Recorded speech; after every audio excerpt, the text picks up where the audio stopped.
Hello, welcome to CSSC Encounters. My name is Jan Servaas and my guest today is Michael Klare, who is Professor in Peace and World Security Studies at Hampshire College, close by. Michael just returned from a conference in Vladivostok at the APEC summit on resources and the end to growth issues, I guess. And that's also the topic you have been researching and teaching about. I recall, or I see that your current courses are about resources and sustainability, US-Chinese geopolitics, and security in the age of climate change. All hot issues and all interesting and important to our viewers, but also to us as human beings. So, by way of starting, are we living today in a safer and more peaceful world? Well, let's say that compared to the 20th century, which was pretty horrific, so far so good. The 20th century was pretty horrible. You had 2 world wars, you had a Cold War, you had vast mobilization of nations for large-scale industrial warfare. We had the use of the nuclear bomb in World War II. We don't see anything quite like that so far. But that doesn't mean it's a peaceful world either. Right. There's a lot of conflict underway, but on a smaller scale. So it's not a peaceful world, but not quite as horrific as the 20th century. Right, but there are a couple of issues currently happening in the Middle East, Afghanistan still, in the South China Sea, which may be triggers to something major, right? Absolutely. I think in the 21st century, I would predict more small-scale and medium-scale violence as competition for resources grows more intense and as climate change accelerates, and this creates more devastation of ecosystems, making it impossible for people to live in their traditional homelands, creating mass migrations and starvation and state collapse. This is going to produce more low-level violence all over the world. So yes, we can see more conflict. Yes, and I know from your studies and publications, you associate issues like climate change and militarization and security with indeed the search for resources and the controlling of the resources. In the past, that's, as your argument goes, was the reason why the US got into the Middle East and became good friends with Saudi Arabia, etc. Now, with all that hype about the future of the US being self-sufficient in its resources, with, I would say, dubious technologies like fracking, how is this going to change? There were 2 sides to this discussion. How will this affect the United States and how will it affect the rest of the world? I think the United States is moving away from its reliance on the Middle East, and very possibly this could result in diminished U.S. involvement in the Middle East. And maybe that's a good thing. There are many negative sides to this because it does involve hydrofracking, it involves greater reliance on Canadian tar sands. All of this has terrible environmental consequences, but it could mean less U.S. intervention in the Middle East, and like I say, that could be a good thing. On the other hand, the U.S. sees that China is becoming more involved or more dependent on Middle Eastern and African oil, and I think the Obama administration sees this as a strategic vulnerability of China's and wants to take advantage of that vulnerability by building up U.S. sea power so as to have the ability to throttle, to control, to squeeze China in the future, and this is leading to greater tension with China, and that's a bad thing. Right, and so you don't think that America is going to return to its borders and take a more isolationist attitude, which it has been promoting at least in the end of the 19th, early 20th century. That's not a possibility? Well, let's be realistic. The United States cannot afford any longer to be a global superpower the way it once was. And for this we can thank George W. Bush, because he spent so much capital, Right. so much of the nation's treasure in Iraq in a ultimately futile war in the 2003 invasion, and it's no longer possible for the U.S. to undertake that kind of multi-trillion-dollar war any longer. So the capacity to engage in worldwide intervention isn't there. The U.S. will now have to choose where it intervenes. But I don't think the U.S. is going to be an isolationist power. I just think it's going to be more selective in where it uses force. And as I say, the Obama administration has made very clear where it seeks to dominate, and that is the Pacific area under the so-called pivot that's been announced. Yeah, so that's what everybody is talking about, to move to the east rather than looking cross-Atlantic to Europe as the possible ally and co-partner. But we shouldn't forget, and you definitely know all of this, that the US is really the only remaining military superpower in the world. All the other countries, including China, Russia, and most of the other allies of the US, are just following at a long, long distance when it comes to defense spending and military power. So there are cynics among us who may make the claim that if the US doesn't have any other way to act and to control the whatever its interests are, it will resort to military intervention, because that's the only thing left for them. Well, I think it's absolutely true that the United States will continue to rely on military force to ensure its dominant status in the world. There's no question about it. But it will rely less on boots on the ground, as the expression goes.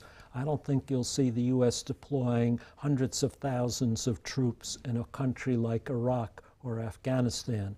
It's going to rely much more on naval power, on air power, and space power, the area where it has overwhelming advantage and where it can move around and where it doesn't risk the kind of dangers of urban warfare and terrorism and the like that it did in Iraq and Afghanistan. Now, that said, that doesn't mean that there aren't competitors to the United States that have other means of challenge, what are called asymmetrical means of warfare. And China certainly is going to flex its muscles in the decades ahead wherever it can. It's not as a superpower, not as a global superpower, but spreading its influence by forming alliances with other countries, providing them with arms and military training, establishing all kinds of economic ties that also have geopolitical implications. So there will continue to be geopolitical competition as there has been throughout human history. Yes, but the quality of the wars and the quality of the interventions will be different, as you pointed out. It's much more a distance kind of technological controlled kind of warfare which may be in store for us, like all these attacks with drones. And I think that that also leads into discussions about public diplomacy and soft power, and up to a point it seems as if the American public at large is not really that worried about those things, as long as no bodies, American bodies, are being killed and coming home. So aren't they losing, so to speak, the war in the soft power, in the public diplomacy area? Because whenever I travel outside of the country, I hear people complaining about this and pointing at the US as, so to speak, the enemy rather than an ally who comes to rescue them or safeguard them. This is all contested territory, and we'll have to see how it all plays out. Now, I personally believe that what has driven American foreign policy is the pursuit of oil more than anything else, and that's what led the United States into the Middle East. Oil and other raw materials. It's the continuous pursuit of oil that got the U.S. into the Middle East, that got the United States aligned with the petro-dictators and their allies, as in Egypt and all of these other places. Now, if the United States no longer is so deeply involved in Middle Eastern oil, and China becomes the dominant pursuer of the raw materials in these countries, it is conceivable that some of these animosities will shift away from the United States towards China. That's not out of the question. You already see this happening in parts of Africa, for example, where China is the dominant player now in some of these countries, buying up mines and oil fields and acting in a quasi-imperial fashion. Now, again, this is because I believe it's the pursuit of resources. That's what's driving foreign involvement in Africa and other developing countries. And with that comes all of this kind of imperial behavior. And it was once the United States. But if the United States is less involved and China takes over, then some of that animosity towards the United States may dissipate, and it may conceivably turn against China. Right. So it's still a bit of a question mark what way it will go, so to speak. Exactly. But you have made a couple of references now to resources and oil in particular. I know from your previous writings that indeed that is a very important way of looking at world power and imperialistic kind of actions in the world. But now, given that the U.S. as a country wants to become more self-reliant and extract its own limited resources through all these dubious technologies, the latest World Energy Report indicates that indeed by 2025 or so, the US will be on the way to more self-reliant resources. They are no longer reliant on the Middle East, while all the other countries, China, India, Europe, will continue to be rather dependent upon that. They will also diversify their base, oil next to wind, nuclear, etc. But is that really going to make a difference, or will that be a temporary stage which still is to be seen? Well, according to this report, the World Energy Outlook report, comes from the International Energy Agency in Paris. And what they say is that for a decade at least, in the 2020s, the United States will be the leading oil producer, overtaking Saudi Arabia and Russia. Now, there's a lot of caveats in this report. And one of them is that the American oil and gas companies are able, succeed in increasing their extraction of oil from shale rock in the United States. And to do that, because all of the growth in domestic production comes from shale rock. It's not from traditional oil drilling. That declines. It all has to come from shale rock, and to do that, it requires a tremendous increase in hydrofracking. The full title, hydraulic fracturing, short hydrofracking, or just fracking. And fracking requires a great deal of the use of water. You use the water to smash open the shale rock to release the oil and the gas. And this is highly controversial because you need water to do it, and water is becoming a scarce commodity because of climate change and drought. And once you use the water, it is contaminated with toxic chemicals and radioactive materials, and you just can't dump it back into the water supply. You have to separate it and store it somehow. So you have a double problem. And the IEA report warns that this will only occur if the oil companies succeed in developing safe procedures for the storage of this contaminated water, and there's no problem in the water supply. These are both big ifs. I don't think that this is going to occur. There will be an increase, but not as great, I believe, as they predict. So if it's not going to work out as they hope it will, then what? You know, what they say is that to attain the projected demand worldwide for oil, which is about 100 million barrels a day in 2025, compared to about 87, 88 million barrels a day for now. The increase will have to come from the United States and from Iraq. And that part of it is equally dubious in my mind. They say that, well, the Iraqis will become loving brothers, all the sectarian differences will disappear, security conditions will improve, they'll adopt new laws for the development of hydrocarbons, and they'll increase their production by 5 million barrels a day, the U.S. by 3 million barrels a day, Brazil by a few million barrels a day, and hallelujah, we will have the necessary increase. I don't think any of this is going to happen. Right. And my conclusion is that we're going to face a very serious crisis of insufficient oil supply in the years ahead.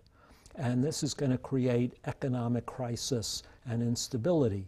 Now, there's a good side to that, which is that global warming won't occur as rapidly as might have occurred. And they warn that global warming is accelerating in this report. But from an economic perspective, this is going to lead to more recession, more economic stagnation, and that's a big worry. And what about the other sources of resources like wind, nuclear? Well, you know, what they say and the is, coal, of course. you know, they say that the likely making up the difference is going to be coal, the worst of all possible options, and natural gas. Natural gas is somewhat better choice than coal because it doesn't release as much carbon dioxide, but the only way to get more natural gas is more fracking, and fracking poses the same problems. So willy-nilly, the most likely source of additional energy is going to be coal in this scenario, and global warming accelerates, and the hope of preventing catastrophic climate change is diminished in all of this scenario. Nuclear power grows a bit, but not enough to make a difference. And renewables have the potential to make a difference, but at the current rate of investment worldwide is not slated to accelerate enough to make a difference. So the problem is that we're investing in fossil fuels at 6 times the rate that we're investing in renewables, so they say.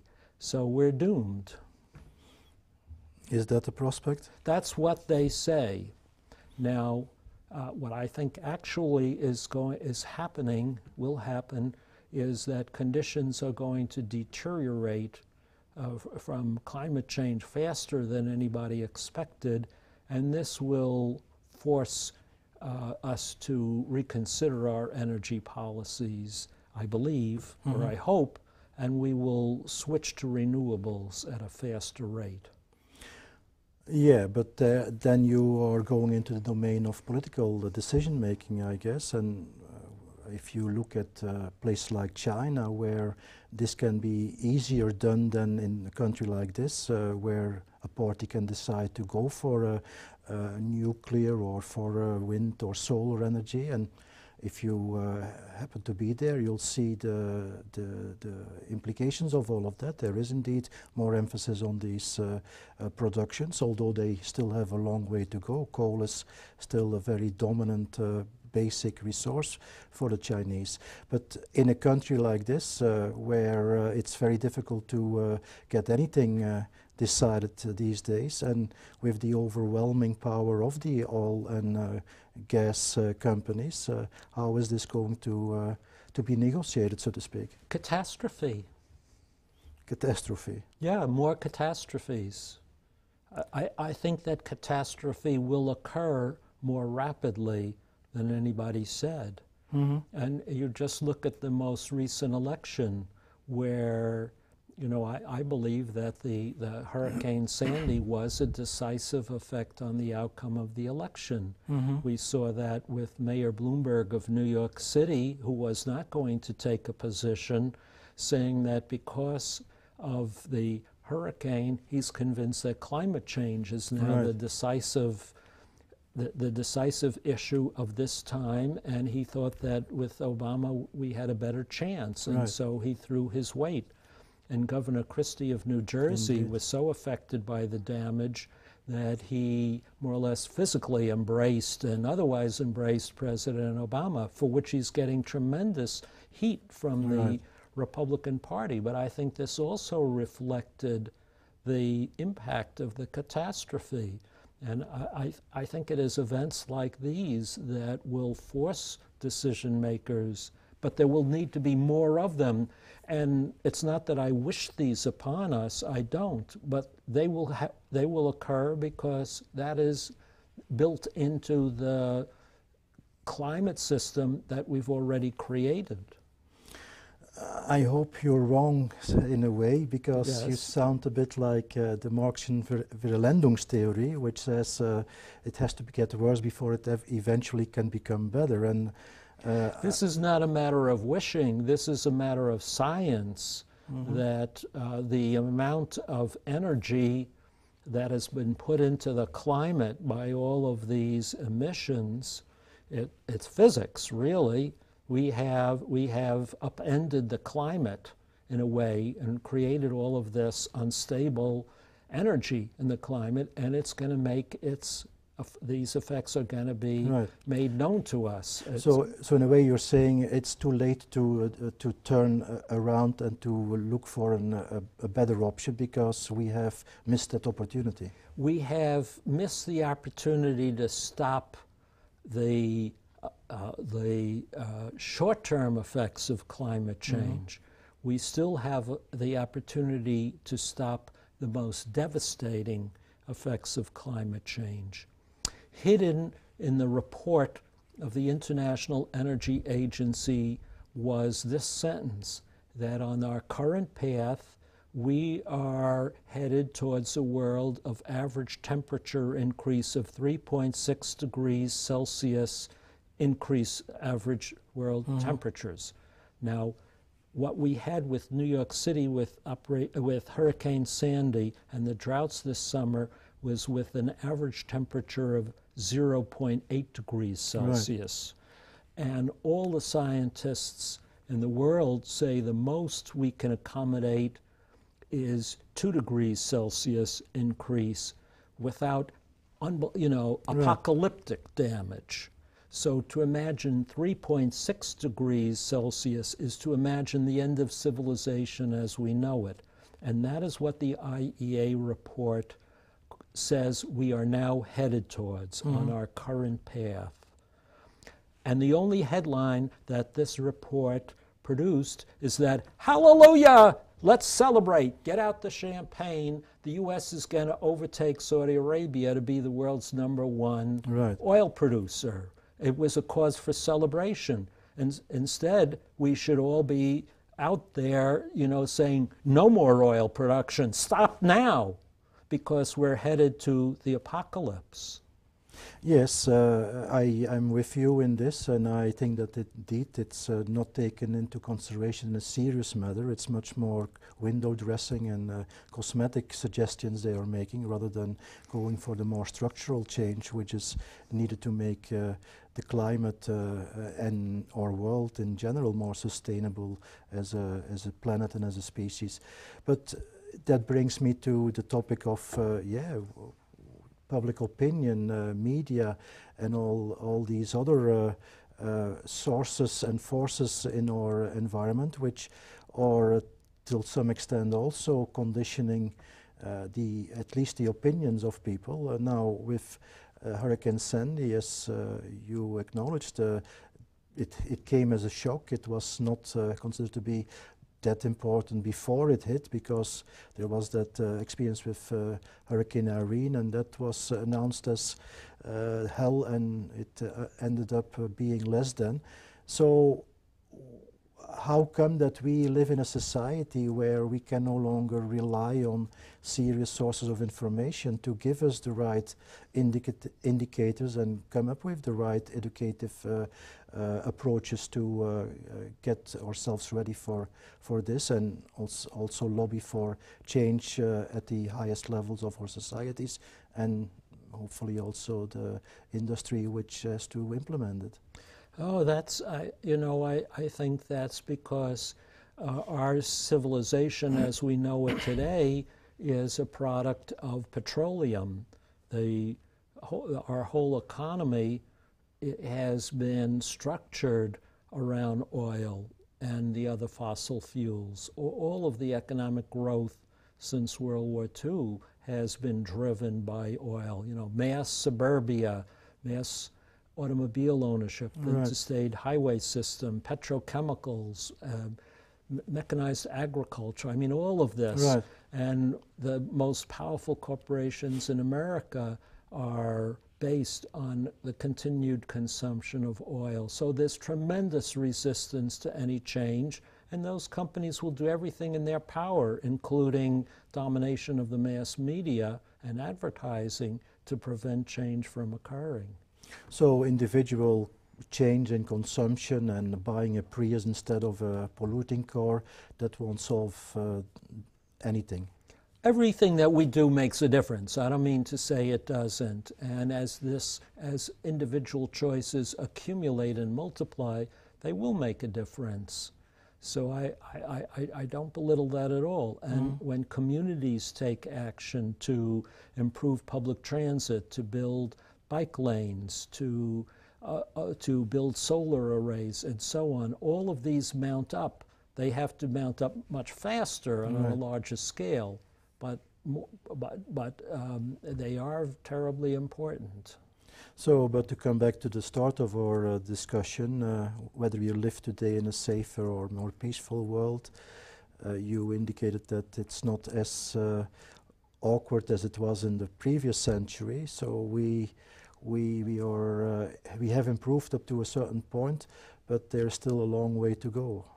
Yes, I think that we don't face quite the same dangers as we did when I was growing up in the Cold War era, when we had the fear, ever-present fear of thermonuclear warfare. That has diminished. It hasn't disappeared. Right. We shouldn't, think that that's gone away entirely. Nuclear weapons can be used, but the threat has died down. However, we do face other threats of catastrophic climate change, and unless we take action now to prevent it, those threats will gather momentum in the years ahead and become much more present in our lives.